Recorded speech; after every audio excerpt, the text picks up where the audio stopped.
Hi friends, welcome to my channel. Lakshmi మనీషాకి warning ఇస్తూ ఉంటుంది. ఏంటి, రాత్రంతా మిత్రా గారి పక్కన ఉంటానని చెప్పావు కదా, ఇప్పుడే నీ పక్కన ఎవరు లేకుండా చేశాను, దట్ ఈజ్ లక్ష్మి అని అంటూ తను చేసిన జ్యూస్లో వెనిగర్ కలిపివ్వడం అంతా వివరంగా చెప్తూ, ఈసారి ఇక్కడితో వదిలిపెట్టాను, ఈసారి మాత్రం ఇలా చేస్తే మర్యాదగా ఉండదు, ఇంకా వార్నింగ్ సీరియస్గా ఉంటుంది అని అంటూ మనీషాకి లక్ష్మి వార్నింగ్ ఇచ్చి మిత్రాకి దూరంగా ఉండమని చెప్పి అక్కడి నుండి వెళ్ళిపోతుంది. కోపంతో రగిలిపోతున్న మనీషాకి మళ్ళీ వామిటింగ్ వచ్చినట్టు అనిపించడంతో అక్కడి నుండి వెళ్ళిపోతుంది. ఇక తెల్లవారుతుంది. పిల్లలు స్కూల్కి వెళ్ళడానికి రెడీ అవుతూ ఉండగా లక్ష్మి అక్కడికి వస్తుంది. మిత్ర కూడా అక్కడికి వస్తాడు.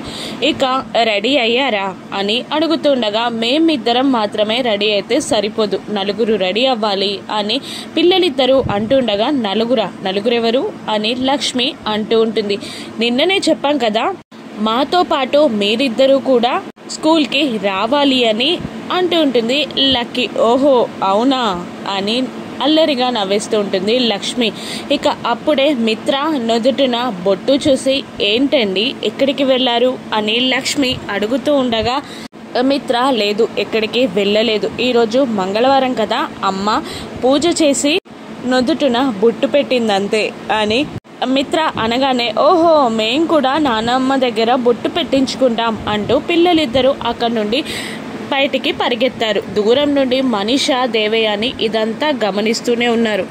లక్ష్మి కూడా మిత్రతో ఇలా అంటుంటుంది, నేను కూడా బొట్టు పెట్టించుకుంటాను అత్తయ్య గారి దగ్గరికి వెళ్ళి అని వెళ్ళబోతుండగా మిత్ర లక్ష్మిని ఆపి, నువ్వు బొట్టు పెట్టించుకోవాలి అంటే అక్కడి దాకా వెళ్ళాల్సిన అవసరం లేదు అని మిత్ర అంటుంటాడు. ఓహో అవునా, నేను అక్కడి దాకా వెళ్ళకపోతే బొట్టు ఇక్కడికి వచ్చేస్తుందా అని లక్ష్మి అంటుండగా, అవును అని అంటూ మెల్లిగా మిత్ర లక్ష్మికి దగ్గరగా వెళ్తూ అడుగులో అడుగు వేసుకుంటూ వెళ్ళి లక్ష్మి ముఖాన్ని తన చేతుల్లో గట్టిగా పట్టుకొని తన నుదుటినున్న బొట్టుని లక్ష్మి నుదుటికి అంటేలా తన ఫేస్ని లక్ష్మి ఫేస్కి ఆనిస్తాడు. ఇక మిత్ర నుదుటినున్న బొట్టు లక్ష్మి నుదుటికి అంటుతుంది. అది చూసి లక్ష్మి సిగ్గుపడుతూ ఉండగా మనీషా, దేవయాని కోపంతో రగిలిపోతూ ఉంటారు.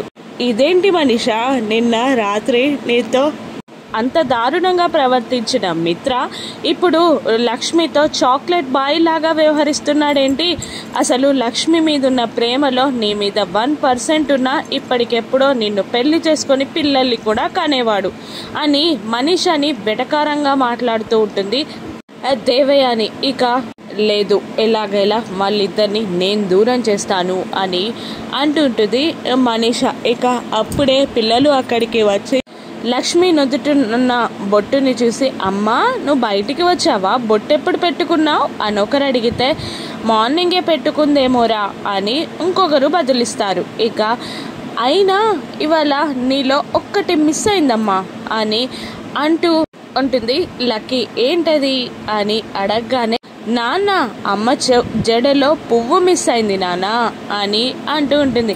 లక్కీ నీకు ఓవర్ యాక్షన్ అవుతుంది అని లక్ష్మి చిన్నగా వార్నింగ్ ఇవ్వగానే, మేమున్నామని మీరు సిగ్గుపడుతున్నారా, మేము కళ్ళు మూసుకుంటాంలేండి అంటూ పిల్లలిద్దరూ కళ్ళు మూసుకోగానే మిత్ర అక్కడున్న ఫ్లవర్ వాజ్ నుండి ఒక రోజ్ ఫ్లవర్ని తీసి లక్ష్మి ముందు పెడతాడు. ఇక అది చూసి దేవయాని, అదేంటి మిత్ర లక్ష్మికి రెడ్ రోజ్ ఇస్తున్నాడు, కొంపతీసి ప్రపోజ్ చేస్తాడా అని అంటూ ఉండగా, నాకు వాంతొచ్చేలా ఉంది అని మనీషా అంటూ ఉంటుంది. రాత్రైనా సరిపోలేదా అని వెటకారంగా అంటుంది దేవయాని.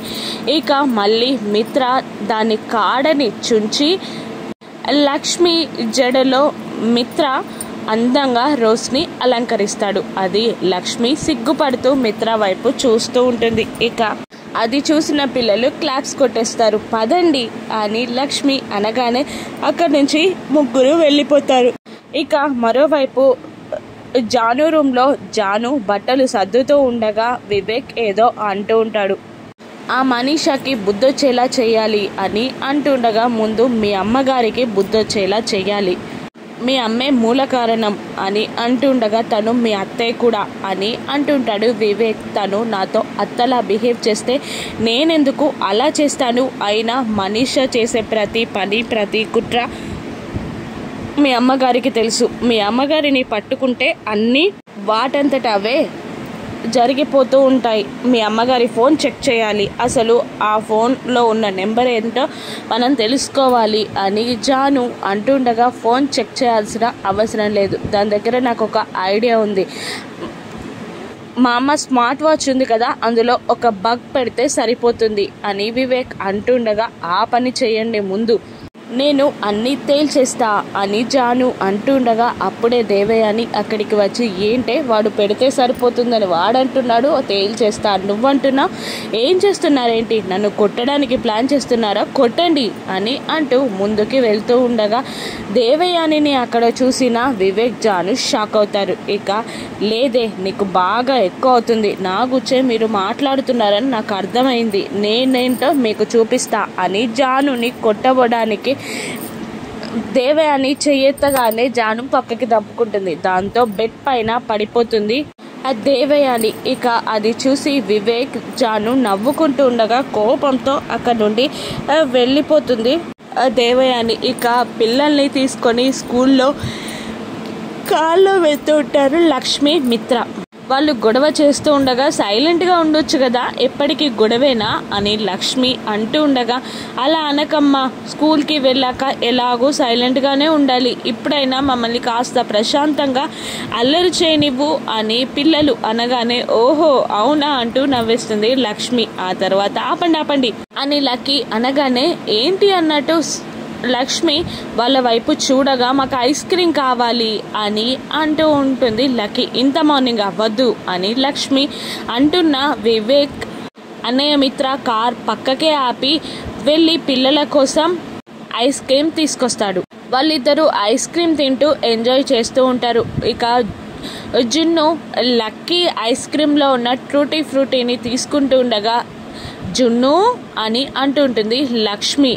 ఏంటమ్మా ప్రతిసారి లక్కీ ఐస్ క్రీమ్లో ఉన్న ట్రూటీ ఫ్రూటీని నేను తీసుకుని తింటాను అని జున్ను అంటుండగా లక్కీ కూడా అవునమ్మా అన్నయ్యకి ట్రూటీ ఫ్రూటీలు అంటే చాలా ఇష్టం అని అంటుంటుంది. అవునా, ఈ మాట నాకు ఎప్పుడు చెప్పలేదేంటి అని లక్ష్మి జున్నుతో అంటూ ఉంటుంది. అయినా బయట ట్రూటీ ఫ్రూటీలు తినడం మంచిది కాదు అని వార్నింగ్ కూడా ఇస్తూ ఉంటుంది. ఆ తర్వాత మిత్ర మొబైల్కి ఏదో మెసేజ్ టోన్ వస్తూ ఉంటుంది. ఇక పిల్లలిద్దరూ ఐస్ క్రీమ్ తింటూనే ఇలా అంటుంటారు, మమ్మల్ని స్కూల్లో డ్రాప్ చేశాక మీరు అప్పుడే ఆఫీస్కి వెళ్ళిపోకండి, మేము హాఫ్ డే కాబట్టి తొందరలోనే వచ్చేస్తాం అని అంటుండగా అంతసేపు మేమేం చేయాలి అని లక్ష్మి అంటూ ఉంటుంది. పార్క్ అయినా వెళ్ళొచ్చు, ఎక్కడికైనా వెళ్ళొచ్చు, సినిమాకి కూడా వెళ్ళొచ్చు అంటూ టైం పాస్ చేసే కబుర్లు చెప్తూ ఉంటుంది లక్కీ. అవునా అని అంటూ ఉంటుంది లక్ష్మి.